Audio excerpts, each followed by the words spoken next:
Sir ನಮಗೆ ನ್ಯಾಯ ಬೇಕು ಸರ್. ಇಷ್ಟು ಒಂದ್ ತಿಂಗಳಾಯ್ತು ಕಾಲೇಜ್ ಸ್ಟಾರ್ಟ್ ಆಗಿ ಒಂದ್ ತಿಂಗಳಾದ್ರೂ ಯಾರು ಕ್ಲಾಸ್ ಮಾಡ್ತಿಲ್ಲ. ಪರ್ಮನೆಂಟ್ ಲೆಕ್ಚರ್ಸ್ ಇದ್ದವ್ರೆ ಅವ್ರು ಎಷ್ಟು ಅಂತ ಮಾಡಕ್ಕಾಗುತ್ತೆ? ಇಡೀ ನಮ್ ಡಿಪಾರ್ಟ್ಮೆಂಟ್ ಅಲ್ಲಿ ಬರೀ ಒಬ್ರು ಪರ್ಮನೆಂಟ್ ಲೆಕ್ಚರ್ ಇದ್ದಾರೆ. ಪ್ರತಿ ಒಂದು ತಿಂಗಳಿಂದನೂ ಪ್ರತಿ ದಿನನೂ ಕಾಲೇಜಿಗೆ ಬರೋದು, ಕಾಲೇಜಿಂದ ಹೋಗೋದು ಇದೇ ಆಗೋಗಿದೆ. ಕ್ಲಾಸೇ ನಡೀತಿಲ್ಲ. ಸೊ ಅದಕ್ಕೋಸ್ಕರ ನಾವು ಎಷ್ಟು ದಿನ ಅಂತ ಪರದಾಡೋಣ? ಸೆಪ್ಟೆಂಬರ್ 20ನೇ ತಾರೀಕು ತನಕ ನಮಗೆ 20ನೇ ತಾರೀಕಿಗೆ ಫಸ್ಟ್ ಇಂಟರ್ನಲ್ಸ್ ಅಂತ ಡಿಕ್ಲೇರ್ ಮಾಡಿದ್ದಾರೆ.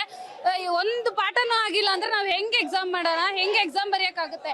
ಓದೋರ್ ಪರಿಸ್ಥಿತಿ ಏನು? ಬಡವರು ಗೌರ್ಮೆಂಟ್ ಕಾಲೇಜಿಗೆ ಬರ್ತಾರೆ. ಗೌರ್ಮೆಂಟ್ ಕಾಲೇಜಲ್ಲಿ ಲೆಕ್ಚರ್ಸೇ ಇಲ್ಲ ಅಂದ್ರೆ ನಾವು ಹೆಂಗ್ ಪಾಠ ಮಾಡಕ್ಕಾಗುತ್ತೆ ಸರ್? ಪಾಠ ಮಾಡಕ್ ಸಾಧ್ಯನೇ ಇಲ್ಲ. ಯೂನಿವರ್ಸಿಟಿಲಿ ಕೇಳಿದ್ರೆ ಕೊಡೋಣ ಅಂತ ಇನ್ನು ಕೋರ್ಟಲ್ಲಿ ಡಿಕ್ಲೇರ್ ಮಾಡ್ತೀವಿ, ಕೋರ್ಟಲ್ಲಿ ಕೇಸ್ ನಡೀತಿದೆ ಅಂತ ಅಂತಾರೆ. ಏನ್ ಮಾಡಕ್ಕಾಗುತ್ತೆ? ಇನ್ನು ಎಷ್ಟು ದಿನ ಅಂತ ಮುಂದೋಗ್ತೀರಿ? ಹಿಂಗಾದ್ರೆ ನಾವು ಫೈನಲ್ ಇಯರ್ ಸ್ಟೂಡೆಂಟ್ಸ್, ನಮಗೆ ರಿಸಲ್ಟ್ ಕರೆಕ್ಟ್ ಆಗಿ ಬಂದಿಲ್ಲ ಅಂದ್ರೆ ನಾವು ಕೆಲ್ಸಕ್ಕೆ ಹೆಂಗ್ ಹೋಗಕ್ಕಾಗುತ್ತೆ? ನಾವು ಕೆಲ್ಸಕ್ಕೋಸ್ಕರನೇ ಡಿಗ್ರಿ ತಗೊಂತಿರೋದು, ಹೌದು ತಾನೆ? ಹಿಂಗಾದ್ರೆ ಪರಿಸ್ಥಿತಿ ಏನಾಗುತ್ತೆ? ಕೆಲ್ಸಕ್ಕೆ ಹೋಗಕ್ಕಾಗಲ್ಲ, ಓದು ಆಗಲ್ಲ.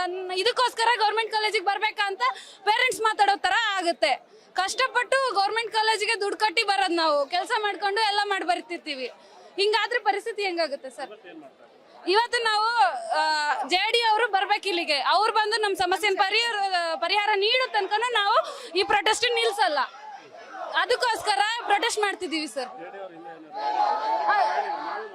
JD ಅವ್ರ ಹತ್ರ ಮನವಿ ಮಾಡಕ್ಕೆ ನಮ್ಮ ABVP ಕಡೆಯಿಂದ ಹೋಗಿದ್ದಾರೆ. ಅವ್ರು ಮನವಿ ಮಾಡಿದ್ದಾರೆ ಕೂಡ, ಅದಕ್ಕೆ ಉತ್ತರ ಸಿಕ್ಕಿಲ್ಲ ಅನ್ನೋದಕ್ಕೆ ಈ ತರ ನಾವು ಮಾಡ್ತಿರೋದು ಸರ್. ಅದಕ್ಕೋಸ್ಕರನೇ ನಾವು ರೋಡಿಗೆ ಇಳಿದಿದ್ದೀವಿ. ಸಮಾಧಾನವಾಗಿ ಹೇಳಿದ್ರು ಅರ್ಥ ಆಗ್ದಲಿಲ್ಲ. ಅದಕ್ಕೆ ನಾವು ಆದಷ್ಟು ಎಲ್ಲಾ ಸ್ಟೂಡೆಂಟ್ಸ್ ಒಗ್ಗೂಡಿ ನಮಗೆ ಪರಿಹಾರ ಬೇಕು, ಅಲ್ಲಿ ಸಿಗೋ ತನಕ ನಾವು ಬಿಡಲ್ಲ ಸರ್.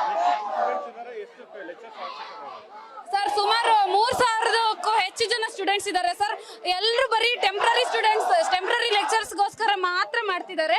ಟೆಂಪ್ರರಿ ಲೆಕ್ಚರ್ಸ್ ಇದ್ರೆ ಆಗಲ್ಲ, ಪ್ರತಿ ವರ್ಷನೂ ಚೇಂಜ್ ಆಗ್ತಾ ಹೋಗ್ತಾರೆ. ಸೊ ಅದಕ್ಕೋಸ್ಕರ ಒಂದೇ ಸತಿ ಪರ್ಮನೆಂಟ್ ಲೆಕ್ಚರ್ ಕೊಟ್ರು ಅಂದ್ರೆ ನಾವು ಆರಾಮಾಗಿ ಪ್ರತಿ ವರ್ಷನೂ ನಮ್ಮ ಓದು ಏನಿದೆ ಅದ್ರ ಕಡೆ ನಾವು ಗಮನ ಹರಿಸಬಹುದು ಸರ್.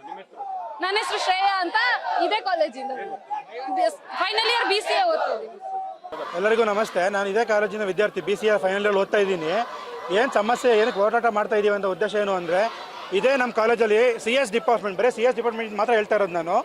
ಒಬ್ಬರು ಪರ್ಮನೆಂಟ್ ಲೆಕ್ಚರರು, 30 ಜನ ಗೆಸ್ಟ್ ಲೆಕ್ಚರ್ಸ್ ಇದ್ದಾರೆ.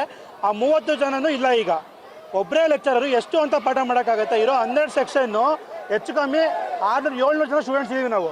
ಅವ್ರು ಇಷ್ಟು ಜನಕ್ಕೆ ಒಬ್ಬರು ಪಾಠ ಮಾಡೋಕ್ಕಾಗತ್ತಾ? ಅವ್ರೊಬ್ಬರು ಪಾಠ ಮಾಡೋದ್ರಿಂದ ಸ್ಟೂಡೆಂಟ್ಸಿಗೆ ಇದು ಏನು ಸಬ್ಜೆಕ್ಟ್ ಕ್ಲಿಯರ್ ಮಾಡ್ಕೊಳಕ್ಕಾಗತ್ತಾ? ಇದೇ ಯೂನಿವರ್ಸಿಟಿ ಅವರು ಈಗ ಏನಾದರೂ ಮುಂದಿನ ತಿಂಗಳು ಸೆಪ್ಟೆಂಬರ್ 20ನೇ ತಾರೀಕು ಇಂಟರ್ನಲ್ಸ್ ಅನೌನ್ಸ್ ಮಾಡ್ತಾರೆ. ಇಂಟರ್ನಲ್ಸ್ ಅನೌನ್ಸ್ ಮಾಡಿದಾಗ ನಮ್ಮ ಕಾಲೇಜ್ ಮುಖ ನೋಡ್ಕೊಂಡು ಯಾವುದೇ ಕಾರಣಕ್ಕೂ ಅವ್ರು ನಿಲ್ಸಲ್ಲ. ಅವ್ರ ಕ್ಯಾಲೆಂಡರ್ ಪ್ರಕಾರ ಏನಿದೆ ಅದನ್ನೇ ಕೊಡ್ತಾರೆ.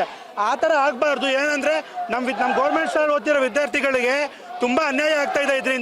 ಇದರಿಂದ ಸರ್ಕಾರ ಬೇಗನೆ ಎಚ್ಚರಿಕೊಂಡು ಯಾರಿಗೆ ತೆಗೆದಿರೋ ಕೆಲಸದಿಂದ ಅಥವಾ ಯಾರಿಗೆ ಇನ್ನೂ ರಿಯಲೊಕೇಶನ್ ಮಾಡಿಲ್ಲ ಅವ್ರಿಗೆ ಬೇಗ ಹೋಗಿ ಆದಷ್ಟು ಬೇಗ ಆದರೆ ನಾಳೆನೇ ಅಥವಾ ಸೋಮವಾರದ ಒಳಗಡೆ ನಮಗೆ ಲೆಕ್ಚರ್ಸನ್ನು ಕೊಡಬೇಕು, ನಮಗೆ ಪಾಠ ಮಾಡಿಸ್ಬೇಕು ಅನ್ನೋದು ನಮ್ಮ ಕೋರಿಕೆ.